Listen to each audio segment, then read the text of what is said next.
আসসালামু আলাইকুম। আমন্ত্রণ জানাচ্ছি গল্প নিয়ে আমাদের আয়োজন গল্পকথা বাই অরণ্যতে। গল্পকথার আজকের আয়োজনে থাকছে প্রখ্যাত ইংলিশ ঔপন্যাসিক হেনরি রাইডার হ্যাগার্স রচিত গল্প শি, যা বাংলায় অনুবাদ করেছেন নিয়াজ মোরশেদ। শি গল্পটিকে আমরা 5টি অংশে ভাগ করেছি।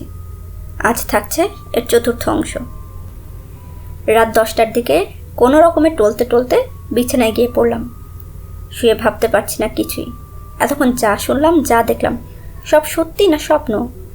2000 বছরেরও বেশি বয়সের এক যুবতীর সাথে এইমাত্র কথা বললাম। এও কি সম্ভব? আর তার সেই ভয়ানক সৌন্দর্য! রক্ত মাংসের কোনো মানুষের এত রূপ হতে পারে? তাহলে কি ভৌতিক কোনো ব্যাপার? অসম্ভব। আমার বিজ্ঞান মনস্ক মন ভূত প্রেতে কখনোই আস্থা আনতে পারে না। তাহলে যা দেখে এলাম তা কি করে সম্ভব? পাগল হয়ে যাব নাকি? মাথার চুল খামচে ধরে লাফিয়ে উঠলাম বিছানা ছেড়ে। সত্যিই পাগল হয়ে যাব নাকি ইতিমধ্যে গেছি? গোলমোহরটার কথা কি বলছিল সে? জিনিসটা লিওর। ভিন্সি দিয়ে গিয়েছিল। ভিন্সি পেয়েছিল কোথায়? তার পূর্বপুরুষদের কাছ থেকে। তাহলে কি সব সত্যি? যদি তাই হয়, আয়েশা যার জন্য অপেক্ষা করে আছে সে কি লিও? অসম্ভব। কে কবে কোথায় শুনেছে মানুষের মৃত্যুর পর আবার জন্ম নেয় আবার? কিন্তু কোনো মহিলার পক্ষে যদি 2000 বছরেরও বেশি বেঁচে থাকা সম্ভব হয়, তাহলে পুনর্জন্ম অসম্ভব হবে কেন? হঠাৎ করেই আমার মনে পড়ল লিওর কথা। অনেকক্ষণ কোনো খবর জানি না ওর। আশ্চর্য, আমার এত অধপতন হয়েছে। প্রাণপ্রিয় লিওর খোঁজ পর্যন্ত নিতে ভুলে গেছি। তাড়াতাড়ি বিছানার পাশে রেখে জ্বলন্ত প্রদীপটা তুলে নিয়ে খালি পায়ে নিঃশব্দে এগোলাম ওর গুহর দিকে। রাতের মৃদু বাতাস বইছে, পর্দা দুলছে। পা টিপে টিপে ঢুকে পড়লাম লিওর কামরায়। এখানেও একটা প্রদীপ জ্বলছে বিছানার পাশে। শুয়ে আছে লিও, যদিও ঘুম আছে, কিন্তু জ্বরের ঘোরে এপাশ ওপাশ করছে। পাথরের একটা আসনে হেলান দিয়ে ঝিমোচ্ছে উঠতেন। বেচারা লিও, গলাটাও টকটকে লাল হয়ে উঠেছে। চোখের কোলে কালি, ঘন ঘন পড়ছে ভারী নিঃশ্বাস। আবার কথাটা আমার মনে হলো, বাঁচবে তো লিও? যদি বেঁচে যায়, নিশ্চয়ই আয়েশার ব্যাপারে আমার প্রতিদ্বন্দ্বী হয়ে উঠবে ও। ও যুবক, তার ওপর সুপুরুষ, অসম্ভব সুপুরুষ। আর আমি মধ্যবয়সী প্রৌঢ়, কুৎসিত। কোনো আশা নেই আমার। ছি, কি ভাবছি আমি এসব? লিওর সঙ্গে প্রতিদ্বন্দ্বিতে নামবো নাকি? তা আবার প্রেমের ব্যাপারে? ধিক আমাকে। যাক, ধন্যবাদ ঈশ্বরকে, আমার ভালো মন্দের বোধ এখনও লুপ্ত হয়নি। সে তার সৌন্দর্য দিয়ে কখনো খুন করতে পারেনি আমার এই বোধকে। দাঁড়িয়ে দাঁড়িয়ে আমি প্রার্থনা করলাম, আমার ছেলের চেয়েও বেশি সেই লিও যেন ভালো হয়ে ওঠে। যেভাবে এসেছিলাম তেমনি নিঃশব্দে ফিরে এলাম নিজের গুহায়। প্রদীপটা নামিয়ে রাখলাম মাথার কাছে। ঘুম আসছে না এখনো। পায়চারি করতে লাগলাম গুহার এ মাথা ও মাথা। হঠাৎ দেখলাম পাথরের দেয়ালে সরু একটা ফাটল। আগে কখনো খেয়াল করিনি। প্রদীপ তুলে নিয়ে পরীক্ষা করলাম ফাটলটা। একজন মানুষ কোনো মতে ঢুকতে পারে। ওপাশে নিকষ অন্ধকার। একটু ভয় পেলাম মনে মনে। যত অস্থির হই না কেন, এটুকু বোঝার মতো বুদ্ধি এখনও লোপ পায়নি। এরকম রহস্যময় জায়গায় শোয়ার কুঠুরি থেকে অজানা গোপন পথ খুব সুবিধাজনক ব্যাপার নয়। যদি এখনও কোনো গুপ্ত পথ থেকেই থাকে, তাহলে জানতে হবে কোথায় গিয়ে শেষ হয়েছে তা। ঢুকে পড়লাম ফাটলটায়, এগিয়ে চললাম। কিছু দূর যাওয়ার পর এক প্রস্থ সিঁড়ি নিচে নেমে গেছে। সিঁড়ি বেয়ে নামতে লাগলাম আমি। আরেকটা সরু পথ, আরও নিখুঁতভাবে বললে সুড়ঙ্গে এসে পড়লাম। আগের মতো পাহাড় কেটেই বানানো। এগিয়ে চললাম সুড়ঙ্গ ধরে। কবরের মতো নিস্তব্ধতা, গা ছমছম করছে। তবু যেন কিসের অদম্য আকর্ষণে এগিয়ে চললাম আমি। প্রায় 50 গজ মতো চলার পর সমকোণে এগিয়ে যাওয়া আরেকটা সুড়ঙ্গের মুখে এলাম। নতুন সুড়ঙ্গটায় মাত্র ঢুকেছি, এমন সময় ভয়ানক একটা ব্যাপার ঘটল। জোরে হাঁটছি বলে নাকি কী কারণে জানি না, নিভে গেল প্রদীপটা। নিশ্ছিদ্র অন্ধকারের ভেতর দাঁড়িয়ে পড়লাম আমি। ভীষণ ভয় পেয়ে গেলাম। এই অন্ধকারে ফিরব কী করে? হোঁচট খেয়ে নাক মুখ ভাঙবে নির্ঘাত।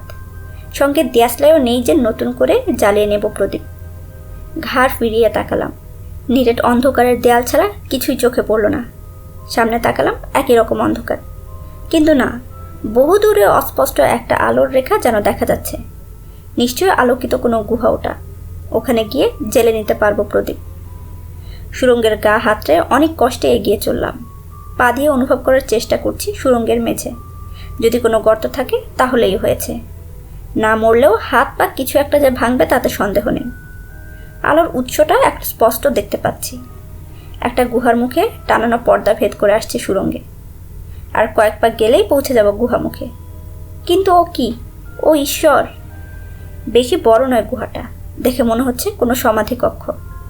মাঝামাঝি জায়গায় জ্বলছে একটা অগ্নিকুণ্ড। আশ্চর্য, আগুন জ্বলছে কিন্তু ধোঁয়া উঠছে না।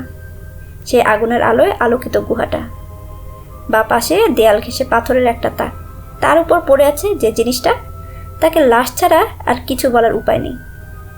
অন্তত দেখে সেরকমই মনে হচ্ছে। সাদা কাপড়ের মতো কিছু একটা বিছানার ওপরও।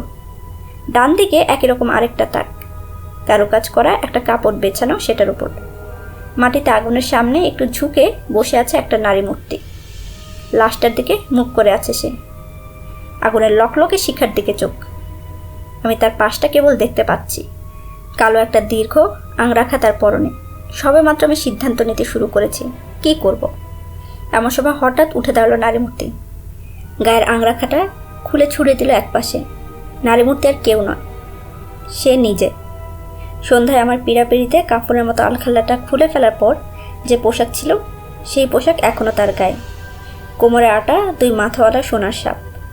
তার বিশাল চুলের রাশি এখনও তেমনি ছড়িয়ে আছে, নেমে এসেছে প্রায় গোড়ালি পর্যন্ত। কিন্তু এবার যে জিনিসটা আমার সবচেয়ে বেশি চোখে পড়ল তা তার সৌন্দর্য নয়। সৌন্দর্য এখনও আছে, কিন্তু তা ছাপিয়ে অব্যক্ত এক যন্ত্রণা, অন্ধ এক আবেগ আর ভীষণ এক প্রতিশোধ স্পৃহা ফুটে উঠেছে তার চেহারায়। এক মুহূর্ত স্থির দাঁড়িয়ে রইল সে, তারপর ধীরে ধীরে হাত দুটো তুলল ওপরে। ঠিক সেই সময় তার পোশাকের ঊর্ধ্বাংশটুকু পিছলে নেমে এলো সোনালি কটিবন্ধনের কাছে। দাঁড়িয়ে রইল সে, মুঠো পাকিয়ে উঠেছে হাত দুটো, আরও হিংস্র হয়েছে মুখের ভাব। হঠাৎ আমার মনে হলো, এখন যদি ও আমাকে এভাবে দেখে তাহলে কি হবে। কথাটা মনে হতেই অসুস্থ বোধ করতে লাগলাম আমি। কিন্তু তবু কি যেন একটা অমোঘ আকর্ষণে নড়তে পারলাম না সেখান থেকে। মুঠো পাকানো হাত দুটো নেমে এলো এই পাশে, আবার উঠল। অবাক বিস্ময়ে দেখলাম, হাত উঁচু করার সাথে সাথে আগুনের শিখাও লকলকিয়ে বেড়ে উঠে প্রায় ছাদের কাছে পৌঁছালো। তীব্র আলোয় ভরে উঠল গুহা। আবার নেমে এলো হাত দুটো। তারপর সে কথা বলে উঠল, বলা যায় হিস হিসিয়ে উঠল আরবিতে। এমন একটা ভঙ্গি তার গলার স্বরে আমার রক্ত হিম হয়ে যেতে লাগলো। অভিশাপ পড়ুক ওর উপর, অনন্ত অভিশাপ। বাহু দুটো আবার উপরে তুলল সে। অমনি আগুনের শিখা লকলকিয়ে পৌঁছালো ছাদের কাছে। নেমে এলো বাহু দুটো, সঙ্গে সঙ্গে অস্তিমিত হয়ে এলো আগুনের শিখা। অভিশপ্ত হোক ওর স্মৃতি, সেই মিশরীয় স্মৃতির মতো অভিশপ্ত। অভিশপ্ত হোক নীল নদের কন্যা, কারণ ওর সুন্দরী। অভিশপ্ত হোক ও, কারণ ওর জাদুর কাছে পরভূত হয়েছিলাম আমি। অভিশাপ পড়ুক ওর উপর, কারণ আমার প্রিয়তমকে ও আমার কাছ থেকে দূরে সরিয়ে রেখেছিল। এবার আর চাপা কণ্ঠে নয়, 2 হাত উপরে তুলে চিৎকার করে উঠল সে। এখন আর অভিশাপ দিয়ে কী লাভ, জয়ী হয়ে চলে গেছে সে। তারপর আরও তীব্র গলায় সে বলল, যেখানে আছে সেখানেই ওর অভিশাপ পড়ুক। আমার অভিশাপ ওর শান্তি নষ্ট করে দিক, ওর ছায়াও অভিশপ্ত হোক। আমার শক্তি সেখানেও ওকে তাড়া করে ফিরুক। যেখানে আছে সেখানে বসে যেন শুনতে পায় ও আমায়, ভয়ে যেন আধারের আড়ালে লুকায়। নৈরাশ্যের অসীম গহ্বরে নিমজ্জিত হোক ও। একদিন আমি ওকে খুঁজে বের করবই। আবার অস্তিমিত হয়ে এলো আগুন। আবার সে চোখ ঢাকলো হাত দিয়ে। লাভ নেই, কোনো লাভ নেই, আর্তনাদ করে উঠল সে। যে ঘুমিয়ে আছে তার কাছে কে পৌঁছাতে পারে, এমনকি আমিও না। আবার সে শুরু করলো সেই অভিশাপ। আবার যখন ও জন্ম নেবে তখন যেন ওর ওপর অভিশাপ পড়ে, অভিশপ্ত হয়েই যেন সে জন্মায়। হ্যাঁ, অভিশাপ নিয়েই যেন ও জন্মায়। তখন আমি আমার প্রতিশোধ চরিতার্থ করতে পারবো, শেষ করে দেব ওকে, নিশ্চিহ্ন করে দেব। এভাবে চলল আরও কিছুক্ষণ। অবশেষে ক্লান্ত হয়ে বসে পড়ল সে। ঘন মেঘের মতো কালো চুল ঢেকে ফেল তার মুখ। বসে বসে ফোপাতে লাগলো। 2000 বছর, কান্না ভেজা করুণ কণ্ঠে সে বলল, 2000 বছর ধরে আমি অপেক্ষা করে আছি। শতাব্দীর পর শতাব্দী নিঃশব্দে পার হয়ে গেছে, কিন্তু আমার মনের জ্বালাটা একটুও কমেনি। ও প্রিয়তম, এই বিদেশি কেন আমাকে তোমার কথা মনে করিয়ে দিল? গত 500 বছরে তো এমন কষ্ট পাইনি। যে পাপ আমি করেছিলাম তার প্রায়শ্চিত্ত কি এখনো হয়নি? কেন আমি তোমার সঙ্গেই মরে গেলাম না? আমি তোমাকে মারলাম, আমি কেন মরলাম না? হায়, আমি মরতে পারি না। মাটিতে লুটিয়ে পড়ে গুমড়ে গুমড়ে কাঁদল সে। অনেকক্ষণ পর হঠাৎ উঠে দাঁড়ালো আবার। এগিয়ে গেল পাথরের ওপর শোয়ানো মূর্তিটার দিকে। ও ক্যালিক্রেটিস! চিৎকার করে উঠল সে। নামটা শোনার সঙ্গে সঙ্গে কেঁপে উঠলাম আমি। আবার আমি দেখব তোমার মুখ? জানি আরও কষ্ট পাবো, তবুও দেখব। কম্পিত হাতে মৃতদেহ ঢেকে রাখা কাপড়টা এক কোণে ধরল সে। কি মনে হতেই ছেড়ে দিল আবার। তুলব তোমাকে, বলল সে। দুহাত বাড়িয়ে দিল সে কাপড় ঢাকা দেহটার ওপর। দুচোখ ভরা আতঙ্ক নিয়ে আমি পেছন থেকে দেখলাম কাপড়ের নিচের স্থির মূর্তিটা নড়তে শুরু করেছে। হঠাৎই হাত দুটো সরিয়ে আনলো সে। নড়াচড়া থেমে গেল মূর্তির। কী লাভ? করুণ হয়ে উঠল তার গলা। জীবন্তের সাদৃশ্য দিতে পারবো তোমাকে, কিন্তু আত্মা তো দিতে পারবো না। আমার সামনে দাঁড়িয়ে থাকলেও তুমি আমাকে চিনতে পারবে না। আমার প্রাণই তোমার ভেতর ঢুকে তোমাকে সচল করবে। কি লাভ তাতে, ক্যালিক্রেটিস? কয়েক মুহূর্ত দাঁড়িয়ে রইল সে। তারপর হাঁটু গেড়ে বসে পড়ল মূর্তিটার পাশে। আবার কাঁদতে শুরু করলো। আর দাঁড়িয়ে থাকা সমীচীন মনে করলাম না আমি। টলতে টলতে ফিরে চললাম অন্ধকার সুড়ঙ্গ ধরে। ওই নিশ্ছিদ্র অন্ধকারের ভেতর দিয়ে কি করে এগুলাম জানি না। শুধু মনে আছে দুবার আমি হোঁচট খেয়ে পড়ে গেছি। একবার 2 সুড়ঙ্গের সংযোগস্থলে পৌঁছে, আরেকবার সিঁড়ির মুখে। দ্বিতীয়বার পড়ে যাওয়ার পর আর উঠতে পারলাম না, ওখানেই বসে রইলাম। বেশ অনেকক্ষণ পর সংবিত ফিরে পেতে পেছনে ফিরে দেখলাম বহু দূরে সুড়ঙ্গের শেষ মাথায় ভোরের আলো দেখা যাচ্ছে। এবার আর পথ চিনতে অসুবিধা হলো না। নিরাপদেই পৌঁছালাম আমার গুহায়। কোনো মতে গিয়ে শুইলাম। সঙ্গে সঙ্গে ঘুম ভাঙতেই জবের ওপর চোখ পড়ল আমার। কাপড় চোপড় সব গোছগাছ করে রেখে হাত মুখ ধোয়ার জায়গায় পানির একটা পাত্রের সামনে গিয়ে গজগজ করছে। একটু যদি গরম পানির মতো পাওয়া যেত এই জঙ্গলির দেশে। কি ব্যাপার জব? ও স্যার, আপনি জেগে? আমি ভেবেছিলাম বুঝি ঘুমিয়ে আছেন এখনো। লিও কেমন আছে? একই রকম স্যার। শিগগিরই একটা কিছু না করতে পারলে ওকে বাঁচানো যাবে বলে মনে হয় না। ওই জঙ্গলি উস্তেন স্যার যথেষ্ট করেছে ওর জন্যে। সারাক্ষণ আছে ওকে নিয়ে, আমাকে পর্যন্ত ধারে ঘাইসতে দেয় না। আপনি কি এখন উঠবেন স্যার? 9টা বেজে গেছে। এমনিতেই কাল রাতের ঘটনায় এখনও বিকল হয়ে আছে মন। তার উপর লিওর এই খবর। ঝটপট উঠে হাত মুখ ধুয়ে কাপড় পরে নিলাম। খাওয়ার কুঠরিতে গিয়ে অনিচ্ছা সত্ত্বেও কিছু মুখে দিলাম। তারপর গেলাম লিওর কাছে। উস্তেনকে জিজ্ঞাসা করলাম কেমন আছে ও। জবাবে নিঃশব্দে মাথা নেড়ে একটু কাঁদল মেয়েটা।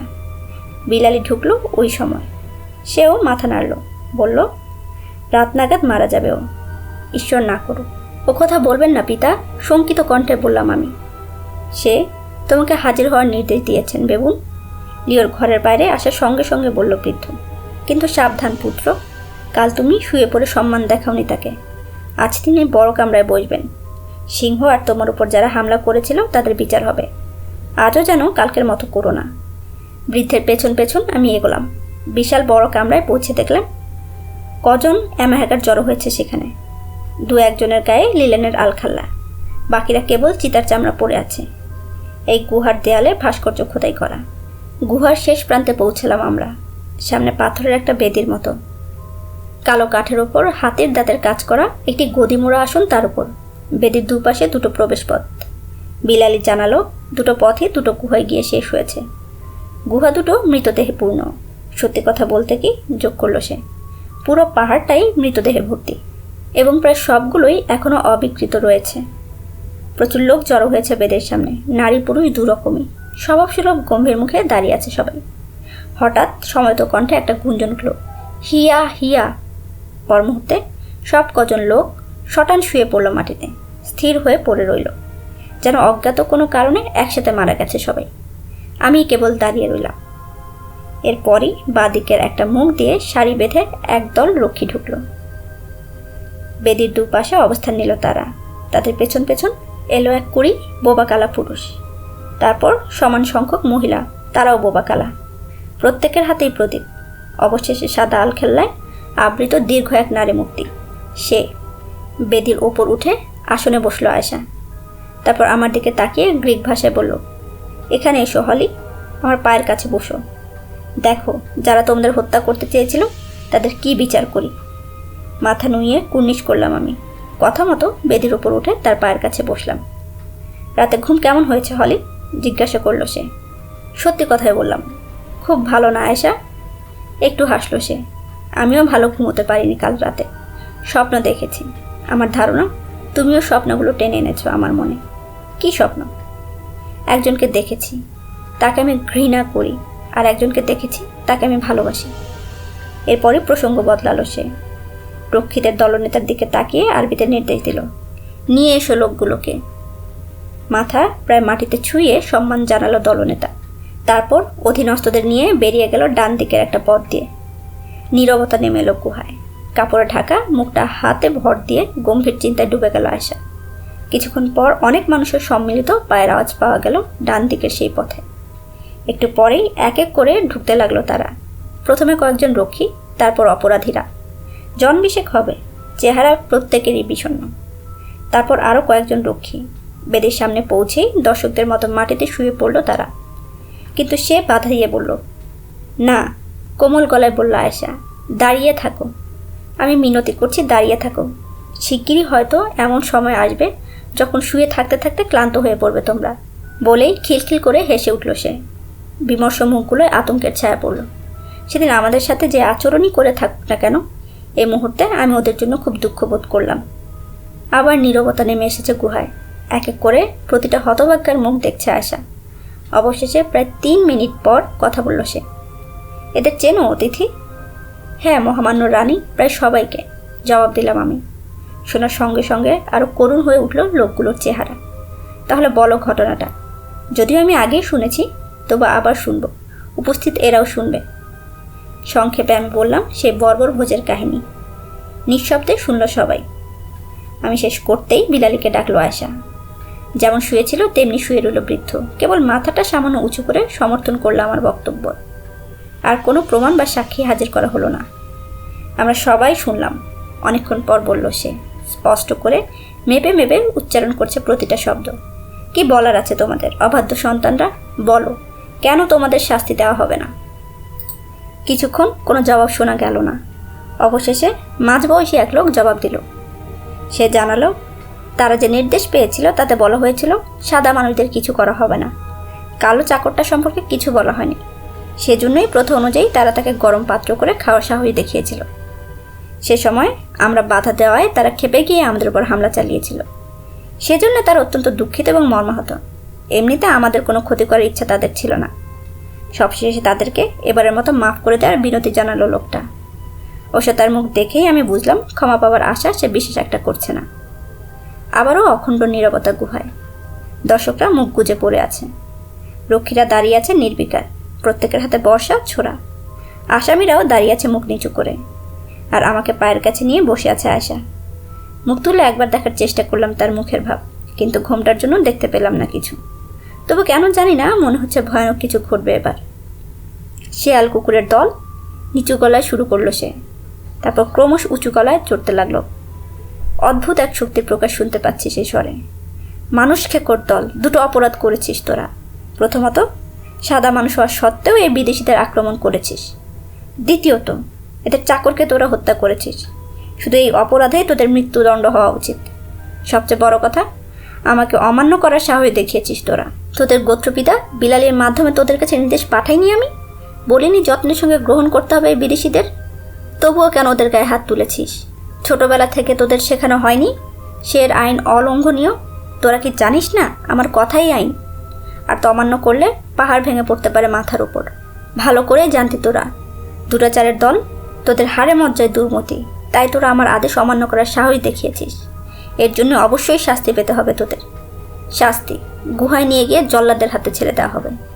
আগামীকাল সূর্যাস্ত পর্যন্ত চলবে শাস্তি। তারপরও যারা বেঁচে থাকবে তাদের হত্যা করা হবে। থামল সে। আতঙ্কের একটা গুঞ্জন উঠল গুহা জুড়ে। অপরাধীরা বুঝতে পেরেছেন নিস্তার নেই। সঙ্গে সঙ্গে মাটিতে লুটিয়ে পড়ে কেটে কেটে ক্ষমা ভিক্ষা করতে লাগলো। মায়া হলো আমার। আয়েশাকে অনুরোধ করলাম যেন ক্ষমা করে দেওয়া হয় ওদের। অন্তত কম যন্ত্রণাদায়ক কোনো উপায়ে যেন শাস্তি দেওয়া হয় লোকগুলোকে। কিন্তু অনমনীয় রইল সে। গ্রিক ভাষায় বলল, শোনো হলি, এ হতে পারে না। এই নেকড়েগুলোকে যদি ক্ষমা করি তাহলে আর একদিনও এদের ভেতর নিরাপদ রইবে না তোমাদের প্রাণ। এদের তুমি চেনো না, বাঘের চেয়েও হিংস্র এরা। রক্তের গন্ধ পেলেই কিছুতেই মাথা ঠিক রাখতে পারে না। কিভাবে এদের শাসনে রাখি আমি জানো? আমার রক্ষী দল দেখে হয়তো ভাবছ শক্তি দিয়ে, কিন্তু আসলে তা নয়। ভয় দেখিয়ে এদেরকে পথে রেখেছি এখনো। এই 20টা লোককে যন্ত্রণা দিয়ে মেরে কী লাভ আমার? কিছুই না। তবু আমার হুকুমের কোনো নড়চড় হবে না, কারণ তাহলেই এরা নরম ভেবে বসবে আমাকে। তারপর আর কিছুতেই এদের বসে রাখা যাবে না। না হলেই না, মরতেই হবে ওদের, এবং যেভাবে বলেছি সেভাবেই। তারপর হঠাৎ রক্ষিতের দলনেতার দিকে তাকিয়ে যোগ করল সে, যেভাবে বলেছি ঠিক সেভাবেই। বন্দীদের নিয়ে যাওয়ার পর হাত নাড়ল আয়শা। দর্শকরা উল্টো দিকে ঘুরে হামাগুড়ি দিয়ে বেরিয়ে গেল গুহা ছেড়ে। তাদের রানী আর আমি রইলাম কেবল। রানীর কয়েকজন পরিচারক, পরিচারিকা এবং রক্ষী রইল। এই সুযোগে অসুস্থ লিওকে দেখতে যাওয়ার জন্য বললাম আয়শাকে। রাজি হলো না সে। বলল, রাতের আগে নিশ্চয়ই মারা যাবে না ছেলেটা। এই ধরনের রোগে মানুষ মারা যায় হয় রাতে না হয় ভোরবেলা, সুতরাং দিনের বাকি সময়টুকু অপেক্ষা করলে খুব একটা অসুবিধা হবে না। আর কি করতে পারি আমি? বিদায় নেওয়ার জন্য উঠলাম, কিন্তু আমাকে যেতে দিল না আয়েশা। বলল, এবার তোমাকে বিস্ময়কর কিছু জিনিস দেখাবো হলি, থাকো আমার সাথে। এই বিশাল গুহার দিকে তাকাও। এমন কিছু আর দেখেছ জীবনে? এখানে যে জাতি বাস করত তারা হাত দিয়ে খোদাই করেছিল এসব। কত লোক কত সময় ধরে করেছিল এ কাজ বলো দেখি? নিঃসন্দেহে হাজার হাজার লোক, হাজারো বছরও বেশি লেগেছে, জবাব দিলাম আমি। ঠিক তাই হলি, মিশরীয়দের চেয়েও প্রাচীন ছিল সে জাতি। ওদের ভাষা সামান্য পড়তে পারি আমি। এদিকে এসো, দেখো এখানে কি লিখেছে ওরা। বেদির ওপর যেখানে বসেছিল আয়শা, ঠিক তার পেছনের দেয়ালে খোদাই করা একটা ছবি। হাতের দাঁতের ছড়ি হাতে এক বৃদ্ধ বসে আছে। তার নিচে খোদাই করে কতগুলো অক্ষর, দেখতে অনেকটা চীনা অক্ষরের মতো। লেখাটা পড়ে অনুবাদ করে শোনালো আয়েশা। রাজকীয় কোর নগরীর পত্তনের 4259 বছরের কোর। রাজা তিষ্ণ-এর সময় এই গুহার নির্মাণ কাজ শেষ হয়। এখানকার মানুষ এবং তাদের দাসরা 3 পুরুষ যাবৎ পরিশ্রম করে পরবর্তী বংশধরদের জন্য এই সমাধি স্থান নির্মাণ করে। স্বর্গের আশীর্বাদ নেমে আসুক তাদের কাজের ওপর এবং পরাক্রমশালী সম্রাট তিষ্ণর ওপর। দেখেছ হলি, বলল আয়েশা, এই গুহা তৈরির কাজ শেষ হওয়ার 4000 বছরেরও বেশি আগে ওরা নগরীর পত্তন করেছিল। যখন প্রথম আমি এখানে আসি 2000 বছর আগে, তখনও এই জায়গার অবস্থা এখন যেমন দেখছো হুবহু তেমন ছিল। এখন বুঝে দেখো কত পুরনো নগরটা। এবার চলো তোমাকে দেখাই সেই মহান জাতির মহান পতন হলো তখন তাদের অনুভূতি কেমন হয়েছিল। গুহার মাঝামাঝি জায়গায় আমাকে নিয়ে গেল আয়শা। মেঝেতে গোল একটা পাথর দেখালো, একই রকম অক্ষরে কি যেন লেখা ওটার উপরে। বলো তো কি লেখা এতে? জিজ্ঞাসা করল আয়শা। জানি না। এবারও লেখাগুলো অনুবাদ করে শোনালো সে। আমি জুনিস, কোরের প্রধান মন্দিরের একজন পুরোহিত। কোর নগরীর পত্তনের 4803 বছর পর এই কথা লিখছি। কোরের পতন হয়েছে। এর বিশাল কামরাগুলোয় আর কোনো ভোজোৎসব হবে না। দুনিয়ার ওপর তার কর্তৃত্ব শেষ। তার নৌবহর দুনিয়ার বন্দরে বন্দরে আর বাণিজ্য করে বেড়াবে না। কোরের পতন হয়েছে। এর সুউচ্চ সৌধসমূহ, বন্দরগুলো, খালগুলো সব নেকড়ে, প্যাঁচা আর বুনো হাঁসের চরণভূমি হবে। 1-5 চাঁদ আগে একটা মেঘ এসে স্থির হয় কোরের আকাশে। সেই মেঘ থেকে নেমে আসে মরক। অসহায়ভাবে মরতে থাকে তার অধিবাসীরা। বৃদ্ধ, যুবক, নারী, পুরুষ, ধনী, নির্ধন, রাজকুমার, দাস, কেউ বাদ যায়নি। এত প্রচুর সংখ্যায় তারা মরেছে যে কোরের সন্তানদের মৃতদেহ প্রথাসিদ্ধ উপায়ে সংরক্ষণও করা সম্ভব হয়নি। এই গুহার নিচে যে বিশাল গহ্বর, তার ভেতরে ফেলে দেওয়া হয় মৃতদেহগুলো। শেষ পর্যন্ত এই মহান জাতির বেঁচে যাওয়ার সামান্য কিছু মানুষ কোনো মতো উপকূলে পৌঁছে জাহাজে যাবে এবং পাল তুলে উত্তর দিকে রওনা হয়ে যায়। আমি পুরোহিত জুনিস, এই উপাখ্যানের লেখক, একা কেবল বেঁচে আছি এই বিশাল নগরীতে। অন্য কোনো নগরীতে আর কেউ বেঁচে আছে কিনা জানি না। মৃত্যুর আগে দুঃখ ভরাক্রান্ত হৃদয়ে একথা আমি লিখে রেখে যাচ্ছি, কারণ রাজকীয় কোর, এর অস্তিত্ব বিলুপ্ত। এর মন্দিরে উপাসনা করার কেউ নেই। প্রতিটা জায়গা শূন্য। এর রাজপুত্র, সেনাধ্যক্ষ, সওদাগর, সুন্দরী রমণীরা সবাই হারিয়ে গেছে দুনিয়া থেকে। একটা দীর্ঘশ্বাস বেরিয়ে এলো আমার বুক চিরে। কি ভয়ঙ্কর ঘটনা! প্রবল পরাক্রমশালী এক রাষ্ট্রের সেই জীবিত ব্যক্তি লিখে রেখে গেছে এই ইতিহাস। কথাটা মনে হতেই রোমাঞ্চিত হয়ে উঠল আমার শরীর। তোমার কি মনে হয় হলি? আমার কাঁধে একটা হাত রেখে বলল আয়শা। উত্তর দিকে যারা গিয়েছিল তারাই কি মিশরীয়দের পূর্বপুরুষ? জানি না, আমার শুধু মনে হচ্ছে পৃথিবীটা খুব পুরনো। পুরনো? হ্যাঁ, তা তো বটেই। যুগে যুগে কত জাতির বিকাশ হয়েছে। একটার চেয়ে অন্যটা উন্নত, শক্তিশালী। একটাকে পরাভূত করে মাথা তুলেছে অন্যটা। শিল্প সাহিত্য সংস্কৃতিতে একটাকে ছাড়িয়ে গেছে অন্যটা। কে জানে হাজার হাজার বছর আগে দুনিয়ার কোথায় কি ঘটেছে, ভবিষ্যতেই বা কি ঘটবে। যাকগে, চলো এই লেখায় যে বিশাল গহ্বরের কথা বলা হয়েছে সেটা দেখাই তোমাকে। জীবনে এমন দৃশ্য আর কখনো দেখোনি তুমি। তার পেছন পেছন পাশের একটা প্রবেশ পথ ধরে এগোলাম আমি। কিছু দূর যাওয়ার পর সিঁড়ি, নামতে শুরু করলাম আমরা। অসংখ্য ধাপ সিঁড়িটায়, নামছি তো নামছি। প্রায় 60 ফুট মতো নেমে যাওয়ার পর শেষ হলো সিঁড়ি। ওপর দিকে উঠে যাওয়া অদ্ভুত দর্শন গর্ত বা নল তৈরি করে বাতাস চলাচলের ব্যবস্থা করা হয়েছে এখানে। এগিয়ে চললাম আমরা। হঠাৎ শেষ হয়ে গেল পথ। পেছন পেছন আসা কয়েকজন পরিচারককে প্রদীপ উঁচু করে ধরতে বলল সে। তারপর যা দেখলাম, সত্যি সত্যি আগে কখনো তা আমি দেখিনি, ভবিষ্যতেও সম্ভাবনা নাই দেখার। বিশাল একটা গর্তের কিনারে দাঁড়িয়ে আছি আমরা। কত নিচে সেটা তলা জানি না। গর্তের কিনারাটা পাথরের নিচেও একটা দেয়াল দিয়ে ঘেরা। প্রদীপটা উঁচু হতেই আলো পড়ল ভেতরে। উকি দিতে শিরশির করে উঠল শরীর। অসংখ্য মানব কঙ্কালের ঠাসা গর্তটা। এমন ভয়ানক দৃশ্য দেখতে হবে সত্যিই কল্পনা করিনি। প্রদীপের মৃত আলোয় দাঁত বের করে যেন ভ্যাংচাচ্ছে সাদা হাড়ের স্তূপ। চলুন আয়েশা, তাড়াতাড়ি বললাম আমি। যথেষ্ট দেখা হয়েছে, আর দেখতে চাই না। ঘুরে দাঁড়াতে দাঁড়াতে যোগ করলাম, সেই মহামরকে মরেছিল যারা, তাদেরই কঙ্কাল, তাই তো? হ্যাঁ, মিশরীয়দের মতো কোরের লোকরাও মৃতদেহ সংরক্ষণ করত। তবে মিশরীয়দের চেয়ে এদের পদ্ধতি অনেক উন্নত ছিল। মিশরীয়রা যেখানে মগজ বের করে নিত, সেখানে কোরের ওরা শিরার ভেতর দিয়ে এক ধরনের তরল পদার্থ ঢুকিয়ে দিত। সেই তরল পদার্থ সারা শরীরে ছড়িয়ে পড়ে যুগ যুগ ধরে অবিকৃত রাখত মৃতদেহ। চলো দেখাবো তোমাকে। সেই বিশাল গহ্বর থেকে বেরিয়ে ছোট্ট একটা দরজার মতো প্রবেশমুখের সামনে দাঁড়ালো সে। পরিচারিকাদের বাতি হাতে আগে আগে যেতে বলল। ছোট্ট একটা কুঠুরিতে ঢুকলাম আমরা। দুটো পাথরের চৌকি দুপাশে, সেগুলোর ওপর শোয়ানো হলদেটে লিলেনের ঢাকা মূর্তি। একটা চৌকির সামনে গিয়ে দাঁড়ালো আয়শা, আমাকে ডাকলো কাছে। কাপড়টা ওঠাও হলি, বলল সে। হাত বাড়লাম আমি, সঙ্গে সঙ্গে আবার সরিয়ে আনলাম। সাহস হলো না তোলার, কি দেখবো কে জানে। একটু হেসে আয়শা নিজেই সরিয়ে দিল কাপড়টা।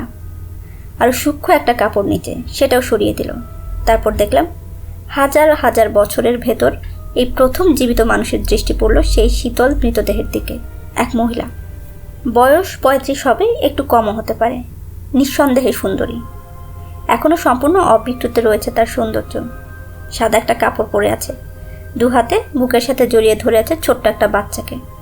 অসম্ভব মিষ্টি করুণ একটা দৃশ্য। নির্দ্বিধায় স্বীকার করছি, চোখের পানি ঠেকিয়ে রাখতে পারলাম না আমি। মা ও শিশু শেষ শয্যায় শুয়ে।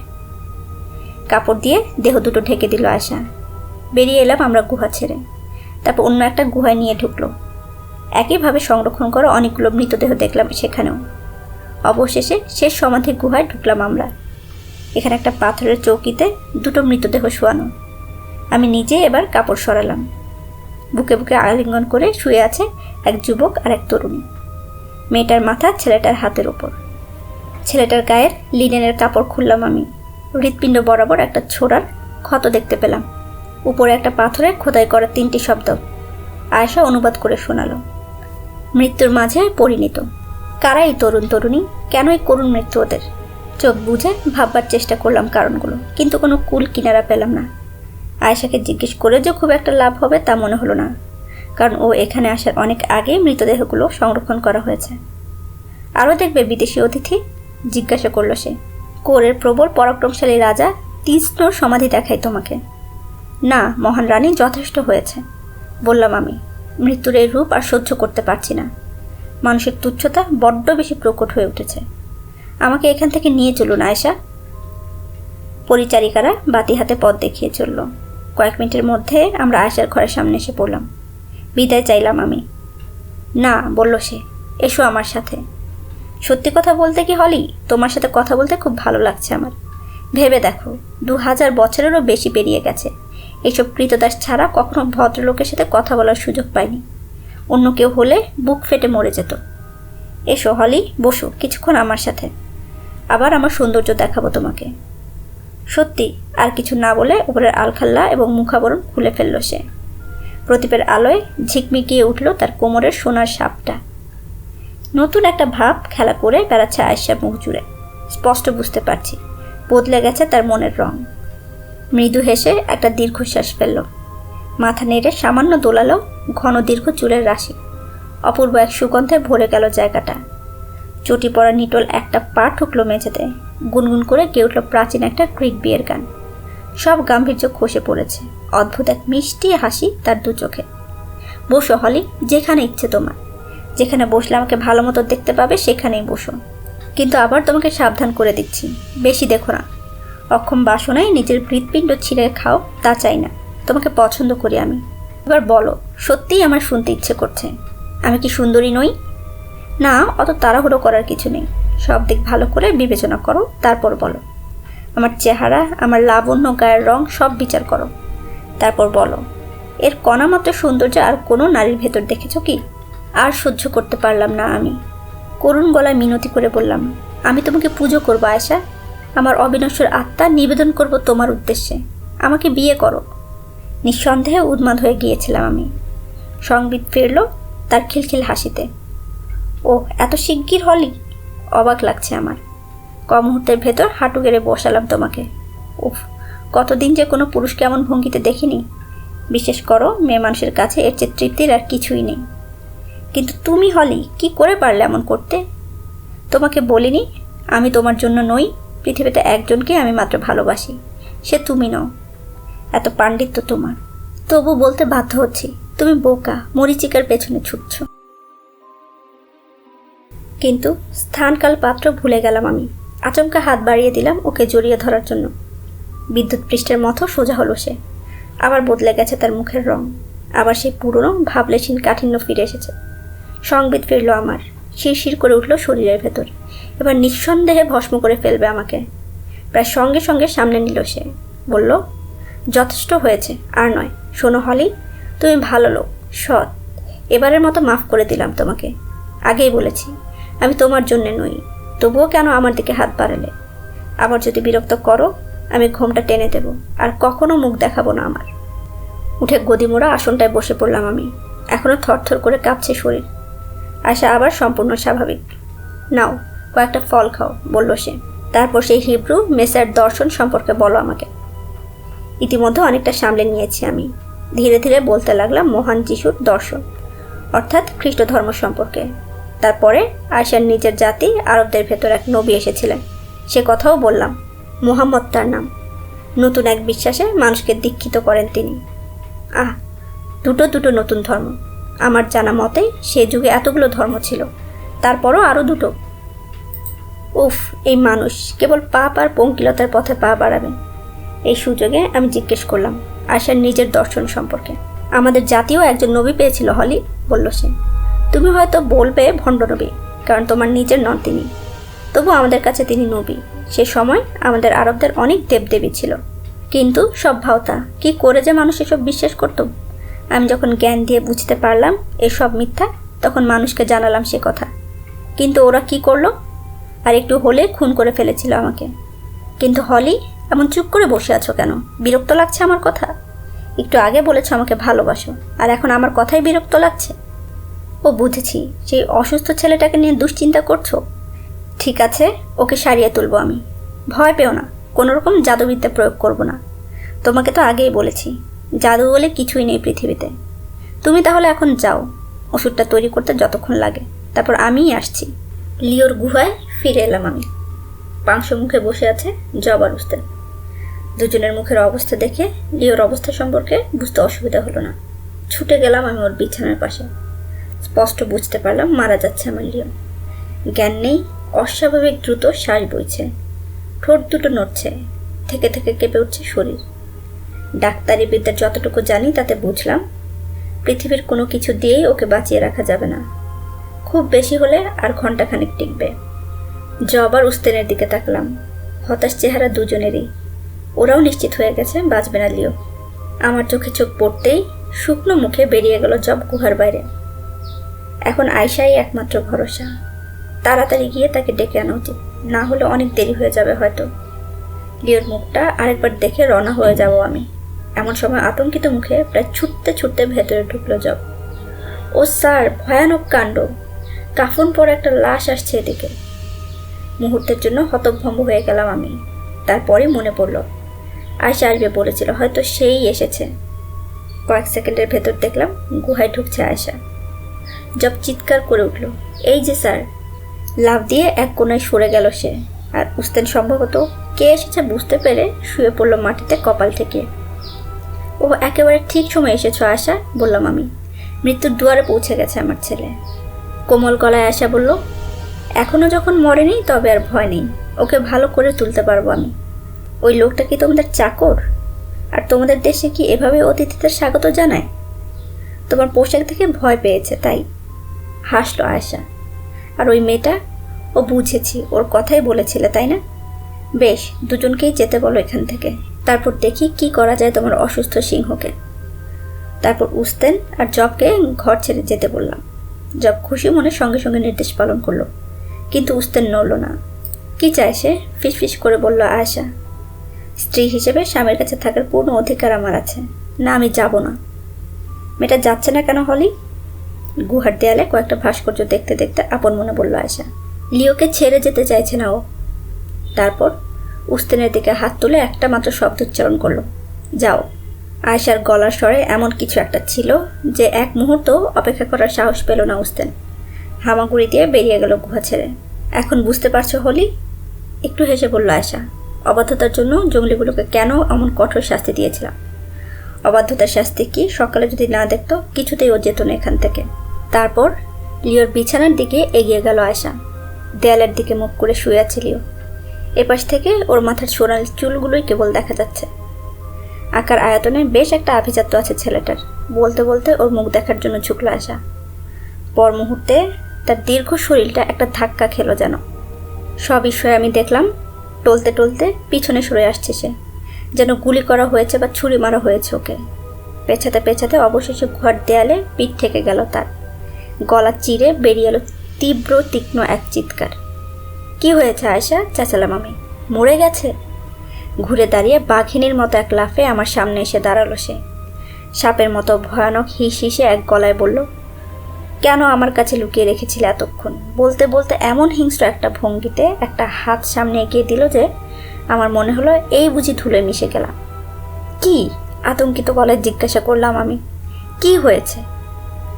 এখনো তুমি বুঝতে পারোনি? একটু শান্ত শোনা যাচ্ছে আয়েশার গলা। শোনো হলি, ওখানে যে শুয়ে আছে আমার হারিয়ে যাওয়া ক্যালিক্রেটিস। আমার হারিয়ে যাওয়া ক্যালিক্রেটিস অবশেষে ফিরে এসেছে আমার কাছে। আমি জানতাম ও আসবে। সেই সাথে বিড়বিড় করছে, ক্যালিক্রেটিস, ও ক্যালিক্রেটিস।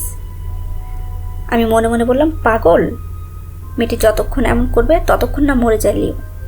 এখনও যদি কিছু না করো আয়েশা, স্মরণ করিয়ে দেওয়ার ভঙ্গিতে বললাম আমি, তোমার ক্যালিক্রেটিস কিন্তু ধরাছোঁয়ার বাইরে চলে যাবে। এতক্ষণ চলে গেছে কিনা কে জানে। ঠিক, একটু চমকে বলল সে। আরও আগে কেন এলাম না আমি? এখন একদম সময় নেই হাতে। এদিকে থরথর করে কাঁপছে আমার শরীর। কাপড়ের ভাঁজ থেকে শিশির মতো ছোট একটা পাত্র বের করে দিল আমার দিকে। এই যে হলি, এটা নাও। ভেতরের তরল পদার্থটুকু ঢেলে দাও ওর গলায়, জলদি, ও মারা যাচ্ছে। কাঠের ছিপি দিয়ে আটকানো পাত্রটা দাঁত দিয়ে খুলতে খুলতে লিওর পাশে গেলাম আমি। এক পলক তাকিয়েই বুঝতে পারলাম শেষ হয়ে যাচ্ছে ও। সোনালি মাথাটা আস্তে আস্তে নড়ছে এপাশে ওপাশে। আয়েশাকে ডেকে ওর মাথাটা ধরতে বললাম আমি। এখনও কাঁপছে ও থরথর, তবুও কোনো রকমে ধরেছে। হা করা মুখটা হাতে তুলে একটু ফাঁক করে শিশির তরল পদার্থটুকু দিলাম ওর গলায়। 1 সেকেন্ড, 2 সেকেন্ড, সময় পেরিয়ে যাচ্ছে, কিন্তু অলৌকিক কিছুই ঘটল না। সত্যি কথা বলতে কি, অলৌকিক ফলাফলেরই আশা করেছিলাম আমি। তবে হ্যাঁ, একটু আগেও যে মরণ যন্ত্রণা ভোগ করছিল রিও, তা এখন আর নেই। মূলের মুখটা স্থির হয়ে গেছে। দীর্ঘ 5টা মিনিট কেটে গেল, এখনও কোনো পরিবর্তন নেই লিওর। আয়েশার মুখ দেখে মনে হলো সেও যেন আশা ছেড়ে দিয়েছে। কি হলো? অনেক দেরি হয়ে গেছে, একটা ঢোক গিলে জিজ্ঞাসা করলাম আমি। লিওর মাথা ছেড়ে দিয়ে 2 হাতে মুখ ঢাকলো সে। কোনো জবাব দিল না। এমন সময় শুনতে পেলাম গভীর একটা শ্বাস নেওয়ার শব্দ। চমকে মুখ তুলল আয়েশা। আমিও ছুটে গেলাম লিওর পাশে।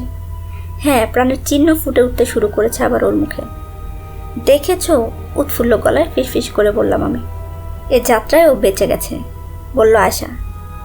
ভেবেছিলাম বোধহয় দেরি করে ফেলেছি। এক মুহূর্ত যদি দেরি হতো তাহলে হয়তো ঘটে যেত সর্বনাশটা। তারপরেই আমাকে অবাক করে দিয়ে হু হু করে কেঁদে উঠল সে। অনেকক্ষণ কাঁদল আয়েশা। তারপর বলল, ভেবেছিলাম আবার বুঝি হারালাম আমার ফিরে পাওয়া ক্যালিক্রেটিসকে। যাই হোক, এখন আর কোনো ভয় নেই, ওষুধ ধরেছে। আগামী 12 ঘন্টা এক নাগারে ঘুমোবে, তারপর ধীরে ধীরে সুস্থ হয়ে উঠবে ও। হঠাৎ বলে উঠল আয়েশা, ভুলেই গিয়েছিলাম, ওই মেয়ে লোকটা কে? ক্যালিক্রেটিসের চাকর? কাজ ঝাঁকালাম আমি। ঠিক জানি না, যতটুকু বুঝতে পেরেছি এমা হ্যাগারদের প্রথা অনুযায়ী ওর সঙ্গে মেয়েটার বিয়ে হয়েছে। মেঘের মতো কালো হয়ে উঠল আয়েশার মুখ। সেক্ষেত্রে ওকে মরতে হবে, এবং এখনই। কিন্তু কি অপরাধে? আতঙ্কিত গলায় আমি জিজ্ঞাসা করলাম। ও তো কোনো দোষ করেনি আয়েশা। ছেলেটাকে ভালোবাসে ও, লিও খুশি মনে গ্রহণ করেছে ওর ভালোবাসা। তাহলে ওর অপরাধ কোথায়? আমি এবং আমার আকাঙ্ক্ষার মাঝখানে বাধা হয়ে আছে ও, এটাই ওর একমাত্র অপরাধ। মৃত্যু ছাড়া আর কোনো গতি নেই ওর। আমি ওর প্রেমিককে কেড়ে নেব। তারপর যদিও বেঁচে থাকে, আমার ক্যারেক্টারিস হয়তো ভরাক্রান্ত হৃদয়ে ভাববে ওর কথা, তা আমি সহ্য করতে পারবো না। সুতরাং ওকে মরতেই হবে। না না, চিৎকার করলাম আমি, এ পাপ, জঘন্য পাপ। পাপ থেকে অশুভ ছাড়া আর কিছুই আসে না। এটাকে তুমি পাপ বলছো বোকা মানুষ?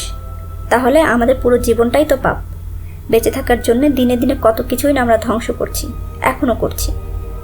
পৃথিবীর নিয়ম হলো শক্তিমান টিকে থাকবে, দুর্বলরা ধ্বংস হবে।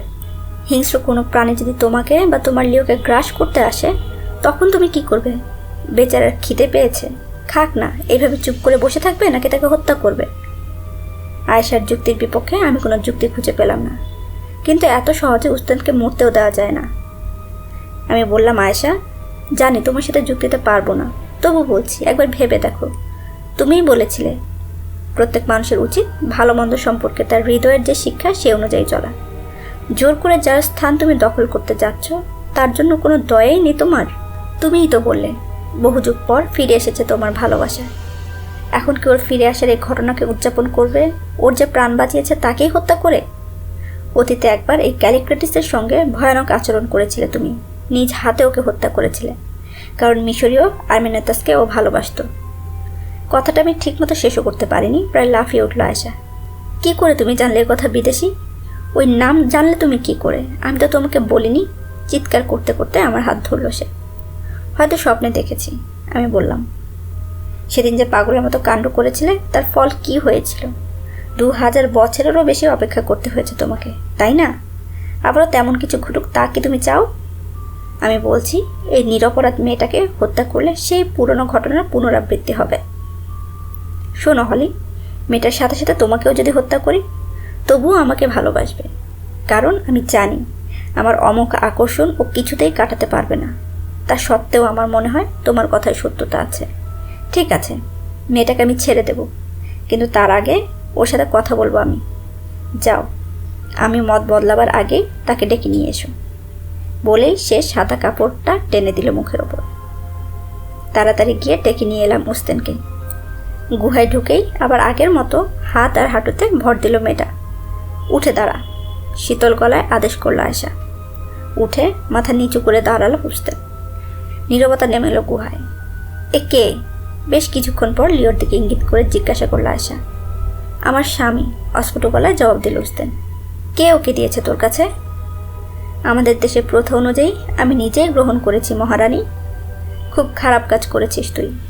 অচেনা অজানা বিদেশিকে গ্রহণ করেছিস। তোদের জাতির লোক নয়, সুতরাং তোদের এই প্রথা এখানে অচল। সম্ভবত না জেনেই তুই এ কাজ করেছিস, এবং সেই জন্য এবারের মতো তোকে ছেড়ে দিচ্ছি, নইলে তোর মরণ কেউ ঠেকাতে পারতো না। এখন যা বলি শোন, এক্ষুনি নিজের দেশে ফিরে যা। জীবন আর কখনো ওর সাথে কথা বলার বা ওর দিকে তাকানোর সাহস করবি না। ও তোর জন্য নয়, আবার বলছি, আমার নির্দেশ অমান্য করা মাত্র মরতে হবে তোকে। এখন যা। আর সহ্য করতে পারল না উস্তেন, মুখ তুলে তাকালো। আমি যাব না, ও আমার স্বামী, আমি ওকে ছেড়ে যাব না। আয়েশার শরীর বেয়ে একটা কাপড়ে নেমে আসতে দেখলাম, আর আমি শিউরে উঠলাম উস্তেনের ভয়ঙ্কর পরিণতির কথা চিন্তা করে। ধৈর্য ধরো আয়েশা, ল্যাটিনে বললাম আমি। ও যা বলছে তা স্বাভাবিক। আমি যদি ধৈর্য হারাতাম, এতক্ষণে ওর লাশ পড়ে থাকতো। তারপর উস্তেনের দিকে ফিরে আরবিতে বলল, এখনও বলছি, চলে যা। নিজের ধ্বংস যদি না চাস তবে চলে যা এখান থেকে। আমি যাব না, চিৎকার করলো উস্তেন। আমি ওকে গ্রহণ করেছি, ওর প্রাণ বাঁচিয়েছি। ক্ষমতা থাকলে আমাকে ধ্বংস করো, তবু আমার স্বামীকে দেব না, কখনো না। নড়ে উঠতে দেখলাম আয়েশার শরীর। এত দ্রুত যে ও কী করলো ঠিক বুঝতে পারলাম না। মনে হলো হাত দিয়ে হালকা একটা চাপড় দিল মেয়েটার মাথায়। পর মুহূর্তে দেখলাম উস্তানের ব্রোঞ্জের মতো লালচে চুলে 3টা আঙুলের দাগ, তুষারের মতো সাদা। 2 হাতে মাথা চেপে ধরেছে মেয়েটা, কেমন যেন ঝিমুনি ভাব তাতে। ও ঈশ্বর! নিজের অজান্তেই শব্দ দুটো বেরিয়ে এলো আমার গলা চিরে।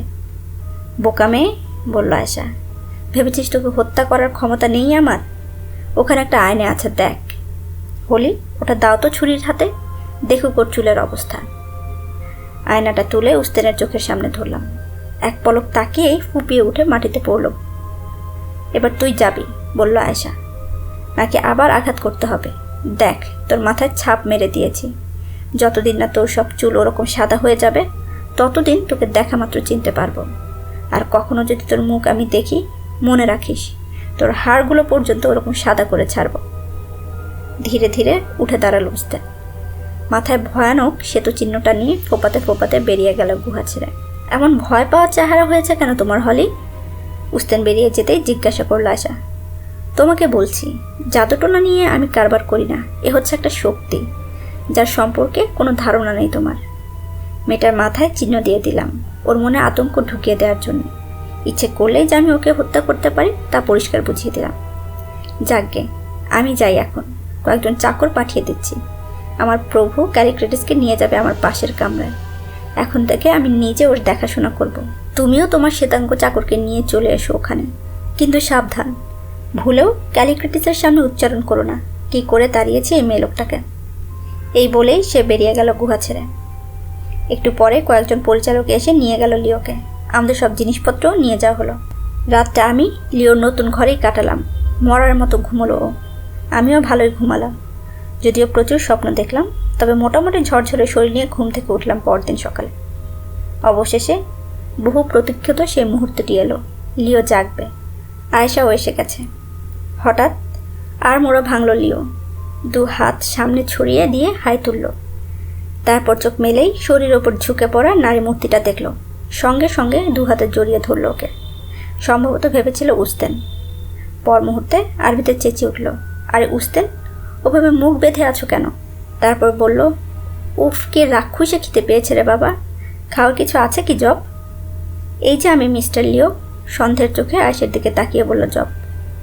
কথা বলো না, কথা বলো না, তুমি অসুস্থ, যথেষ্ট ভুগিয়েছ আমাদের। এবার একটু চুপচাপ বিশ্রাম নাও। আর এই ভদ্রমহিলা, এবার আয়েশার দিকে তাকালো। ভদ্রমহিলা কথাটা শুনে সচকিত হলো লিও। কেন, উস্তান নয় ও? তাহলে উস্তান কোথায়? এই প্রথম আয়েশা কথা বলল লিওর সাথে, এবং প্রথম কথাটাই সে মিথ্যা বলল। বেড়াতে গেছে উস্তান, তোমার দেখাশোনার জন্য আমি এসেছি এখন এই জায়গায়। একই সঙ্গে আয়েশার অপূর্ব কণ্ঠস্বর শুনে কাফনের মতো পোশাক দেখে একটু ভ্যাবাচাকা খেয়ে গেল লিও। কিছু না বলে খেয়ে ফেললো জবের বালি দেওয়া স্যুপটুকু। তারপর পাশ ফিরে ঘুমিয়ে পড়লো আবার। সন্ধ্যার সময় দ্বিতীয়বার জাগলো ও। গত কদিনে কী কী ঘটেছে জিজ্ঞাসা করলো। পরদিন সব বলবো বলে অনেক কষ্টে আবার ঘুম পাড়িয়ে দিলাম। পরের বার যখন ঘুম ভাঙলো দেখলাম প্রায় পুরোপুরি সুস্থ হয়ে উঠেছে লিও। ওর অসুখের কথা, গত কদিনে আমি কি কি করেছি সব কিছুই বললাম।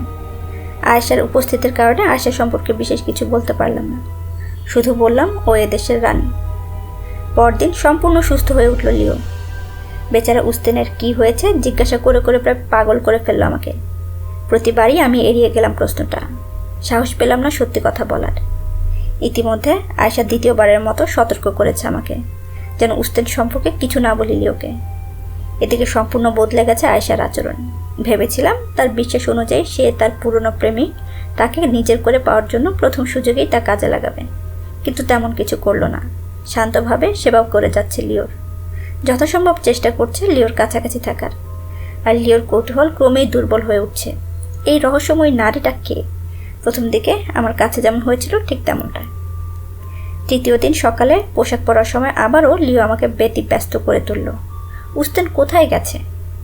সরাসরি আমি জানিয়ে দিলাম, আয়েশার কাছে জিজ্ঞাসা করো, উস্তান কোথায় গেছে আমি জানি না। নাস্তা শেষ করে আয়েশার কাছে গেলাম আমরা। স্বাগতম আমার তরুণ অতিথি প্রভু, অত্যন্ত কোমল বিনীত গলায় বলল সে। তোমাকে সুস্থ দেখে সত্যিই খুব ভালো লাগছে। মাথা নুইয়ে অভিবাদন জানালো লিও। তারপর সুস্থ করে তোলার জন্য ধন্যবাদ জানালো আয়েশাকে। যথাসম্ভব চেষ্টা করলো শুদ্ধ সুন্দর আরবি বলতে। না না, ধন্যবাদ জানানোর মতো কিছু করিনি আমি, বলল আয়েশা। তুমি এসেছো বলেই আমি ধন্য হয়েছি। আমার দিকে ফিরে ইংরেজিতে বলল লিও, ভদ্রমহিলা একটু বেশিই ভদ্র মনে হচ্ছে। আমার বিশ্বাস, বলে চলল আয়েশা। আমার ভৃত্যরা যথাসাধ্য সমাদর করেছে তোমাদের। এখন আমি নিজে কি কিছু করতে পারি? নিশ্চয়ই মহামান্য। আমার দেখাশোনা করেছিল যে মেয়েটা, সে কোথায় গেছে বললে বাধিত হব। ও, সেই মেয়েটা? হ্যাঁ, আমি ওকে দেখেছিলাম বটে, কিন্তু এখন যে কোথায় আছে বলতে পারি না। জরুরি দরকার, যেতেই হবে বলে চলে গেছে। কোথায় সে সম্পর্কে কিছু বলে যায়নি। কখন ফিরবে বা আদৌ ফিরবে কিনা তারও কিছু জানি না। অসুস্থ মানুষের সেবা করে তো চারটিখানি কথা নয়, দুদিনেই হয়তো হাঁপিয়ে উঠেছিল, তাই পালিয়ে বেঁচেছে। এই জঙ্গলিগুলো আসলেই এমন। গম্ভীর হয়ে গেল লিও। সম্ভবত উস্তেন সম্পর্কে কথাগুলো বিশ্বাস করতে পারছে না। সেদিনই বিকেলে আমাদের মনোরঞ্জনের জন্য এক নাচের আসরের আয়োজন করেছে আয়েশা। নাচ হবে খোলা আকাশের নিচে, বড় গুহার সামনে পাথর বাঁধানো মসৃণ চত্বরে। গুহা মুখ থেকে 15 কদমের মতো দূরে 3টে আসন পাতা। মাঝখানের আসনে বসলো আয়েশা, আমি আর লিও পাশের দুটোয়। বেশ কয়েক মিনিট পেরিয়ে গেল। চারদিক থেকে কালো কালো মূর্তি ছুটে আসছে, বিরাট একটা জ্বলন্ত মশালের মতো কি যেন তাদের প্রত্যেকের হাতে। লিও প্রথমে বুঝতে পারলো জিনিসগুলো কি। ও ঈশ্বর, বলে উঠল, জ্বলন্ত লাশ দেখি ওগুলো। ভালো করে তাকালাম আমি, সত্যিই তো। সমাধি গুহা থেকে এনে মশাল বানানো হয়েছে আমাদের বিনোদনের জন্য। আমাদের থেকে 20 কদম মতো সামনে ওরা এক এক করে ছুঁড়ে ফেলতে লাগলো জ্বলন্ত মমিগুলো। ছোটোখাটো একটা পাহাড়ের মতো হয়ে উঠল। কেমন লাগছে হলি? জিজ্ঞাসা করলো আশা। বলেছিলাম না আশ্চর্য এক দৃশ্য দেখাবো। জবাব দেওয়ার মতো কোনো কথা খুঁজে পেলাম না আমি। এমন সময় দেখলাম 2 সারি ছায়ামূর্তি, একটা পুরুষদের অন্যটা মেয়েদের, জ্বলন্ত মমিগুলোকে ঘিরে এগিয়ে আসছে। সারিতে পরস্পরের দিকে মুখ করে দাঁড়ালো। কয়েক সেকেন্ড পরে শুরু হলো নাচ। সে কি নাচ! আমাদের ক্যানের নীরবতায় ঐতিহাসিক রূপ বলা যেতে পারে। তার বর্ণনা দেওয়া অসম্ভব আমার পক্ষে। অনেকক্ষণ ধরে চলল এই নাচ। কিম্ভূত কিমাগ্র অঙ্গভঙ্গি আর ডাক শুনতে শুনতে পাগল হওয়ার দশা। শেষে বিরক্ত হয়ে আয়েশাকে জিজ্ঞাসা করলাম, আমি আর লিও যদি উঠে গিয়ে চলন্ত মানব মশালগুলো পরীক্ষা করে দেখি তার কোনো আপত্তি আছে কিনা। আপত্তি থাকার কোনো সঙ্গত কারণ নেই, সুতরাং রওনা হলাম আমরা। প্রথম মমিটা দেখা শেষ করে দ্বিতীয়টার দিকে যাচ্ছি আমি আর লিও। এমন সময় চিতার ছদ্মবেশধারী একজন এগিয়ে এলো আমাদের দিকে। নারী কণ্ঠে ফিস ফিস করে উঠল চিতাটা, এদিকে এসো। শোনা মাত্র আমরা দুজনেই চিনতে পারলাম উস্তেনের গলা। এক মুহূর্ত দেরি না করে বা আমাকে কিছু জিজ্ঞেস না করে নির্দ্বিধায় লিও এগিয়ে গেল মেয়েটার দিকে। হঠাৎ করেই আমার পেটের ভেতরটা কেমন যেন শূন্য মনে হতে লাগলো। এরপর কি ঘটবে? চুপচাপ বসে থাকবে আয়েশা? প্রতিহিংসা চরিতার্থ করার জন্য পাগল হয়ে উঠবে? উস্তেনকে বলতে শুনলাম আমি, অবশেষে খুঁজে পেয়েছি তোমাকে। শোনো, আমার সামনে ভয়ানক বিপদ। সে যাকে মানতেই হবে, তোমার সাথে আমাকে দেখলেই হত্যা করবে। বেবুন নিশ্চয়ই তোমাকে বলেছে কি করে ওই মেয়ে মানুষটা তোমার কাছ থেকে আমাকে তাড়িয়ে দিয়েছে। আমি তোমার প্রাণ বাঁচিয়েছি, এখন কি করে তুমি আমাকে দূরে ঠেলে দেবে প্রিয়তম? অবশ্যই না, জোর দিয়ে বলল লিও। আমি তো ভেবেই পাচ্ছিলাম না কোথায় যেতে পারো তুমি। চলো রানের কাছে গিয়ে সব খুলে বলি আমরা। না না, ও খুন করবে আমাদের। ওর ক্ষমতা সম্পর্কে তোমার কোনো ধারণা নেই। বেবুন জানে, ও দেখেছে। আমাদের সামনে এখন একটাই পথ খোলা আছে, জলাভূমি পেরিয়ে পালাতে হবে, না হলে আমাদের দুজনকেই মরতে হবে ওর হাতে। ঈশ্বরের দোহাই লিও, শুরু করলাম আমি, কিন্তু উস্তেন আমাকে থামিয়ে দিল। না, ওর কথা শুনো না, শিগগিরই চলো। এখানকার বাতাসে পর্যন্ত মৃত্যুর গন্ধ। এতক্ষণে টের পেয়ে গেছে কিনা কে জানে। খিলখিল করে একটা হাসির শব্দ হলো পেছনে। চমকে ঘুরে দাঁড়ালাম আমি, শিউরে উঠলাম মনে মনে। হালকা পায়ে কখন যে এসে দাঁড়িয়েছে আয়েশা টেরই পায়নি কেউ। বিলালি আর তার 2 পরিচারক তার সঙ্গে।